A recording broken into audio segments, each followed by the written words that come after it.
Thank you, Matt. We had a exciting basketball game at ULM, one that we expected. They always play us tough here. We got off to a little bit of a slow start.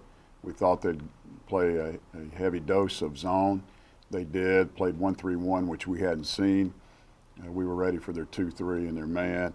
Took us a minute to get adjusted to 1-3-1. We didn't attack it properly and go inside out.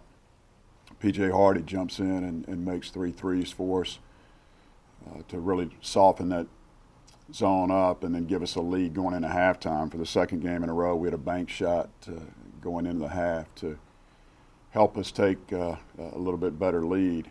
And we came out the second half with a goal to defend. We had a good possession, the very first one, and then Frank let Jordan Harris drive by him and lay it in, and he got hot because of that. They scored about 4 trips in a row, and Harris did most of the damage. They tied the score, never took the lead, and I thought it was a good test for our guys and tested their character to come back and hang on and make the plays that we needed to make down the stretch. After Harris got hot and then cooled off, Jean-Pierre turned it on, and he played very good for him down the stretch and made some really difficult shots. We did a good job on Munnings and McDaniel throughout the game. Munnings fouled out. He's an all-conference player, second in the league in rebounding with 8, and he gets 4 for the game, and the leading rebounder got 21. So big difference there that really helped us win the basketball game.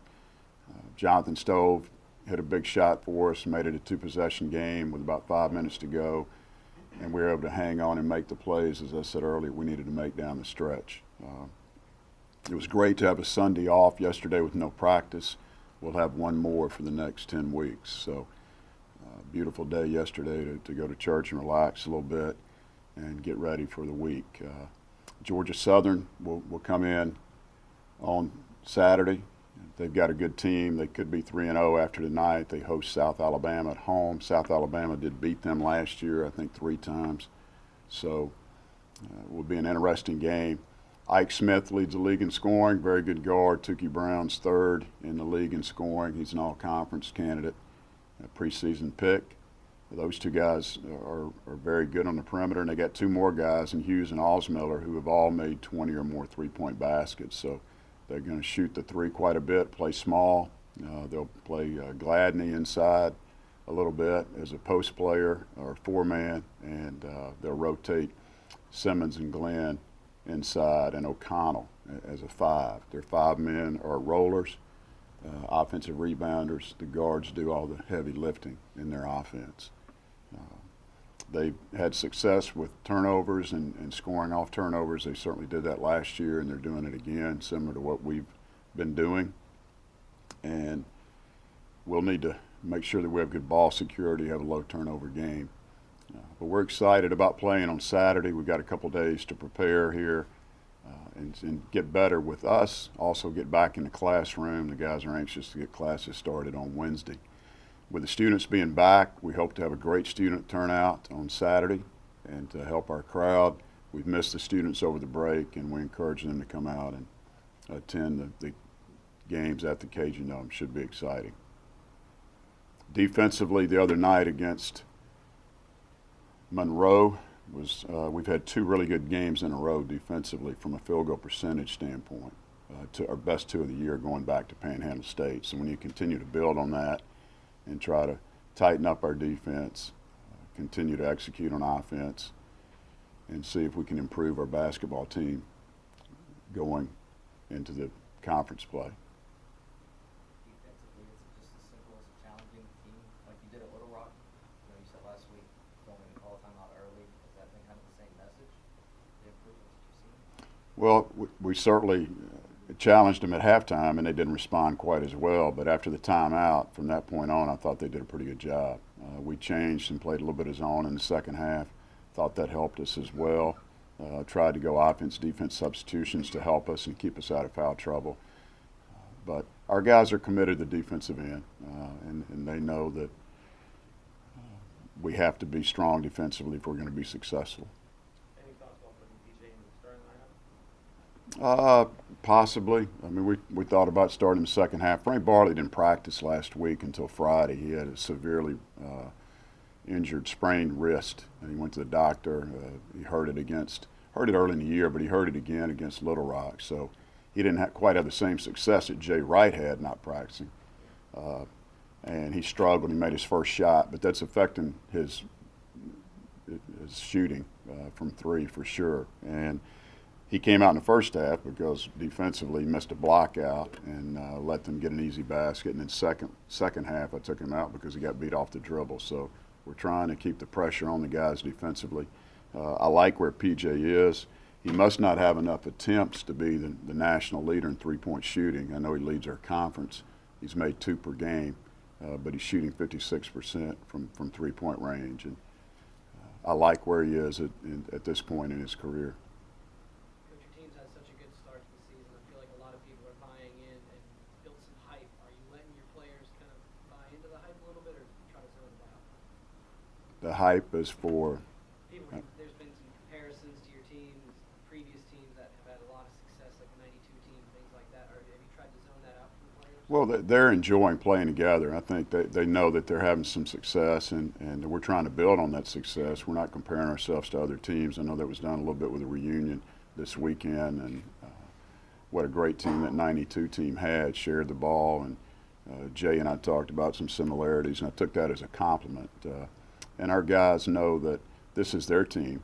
This is Jay Wright's last chance to make something happen. I think we've done a really good job to this point, but we're right at the midpoint of the season. We played 16 games, and we have 16 left.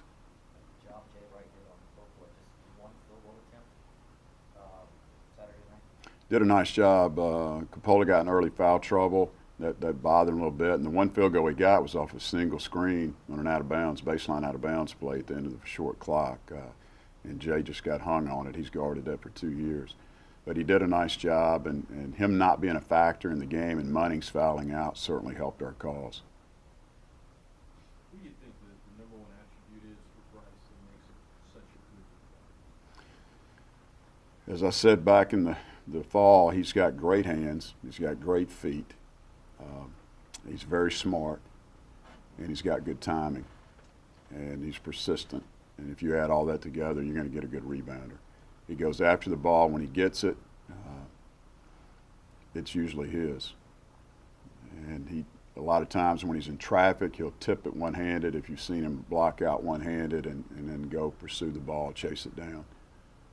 But he's done a fantastic job. Getting 21 the other night was a heck of a feat for him, and he's contributing, doing a lot of different things to our team. What I liked about his line the other night, he was only maybe 2 for 7 from the field. He didn't have a big night from the field. He missed his first free throw and then comes back and I guess makes 5 of 8, made some big free throws for us.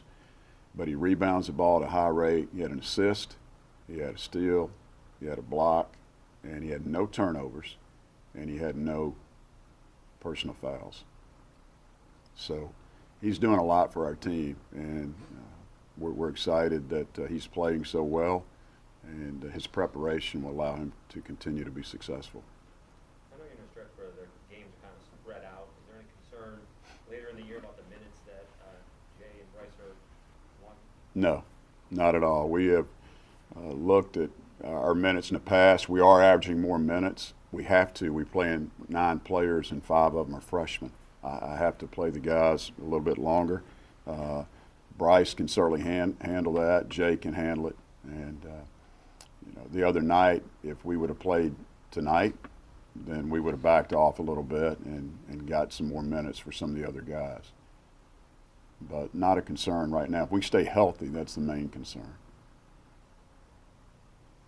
Coach, am I hearing that what you're going to be facing, the 2 defenses you're about to face in the next 2 home games, very different than what you faced this past Saturday?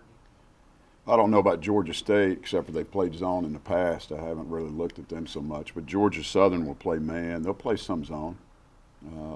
We certainly encourage teams to zone us. We like that. We shot 9 for 21 from 3 the other night, I think 40+%. We'll take that every night. In fact, we've done it 2 games in a row. But it should be a little more up and down. We hope so. I think this game will be more up and down, yes. The Georgia Southern game has a potential to be because they play similar to us in a lot of areas. Very good. Thank you.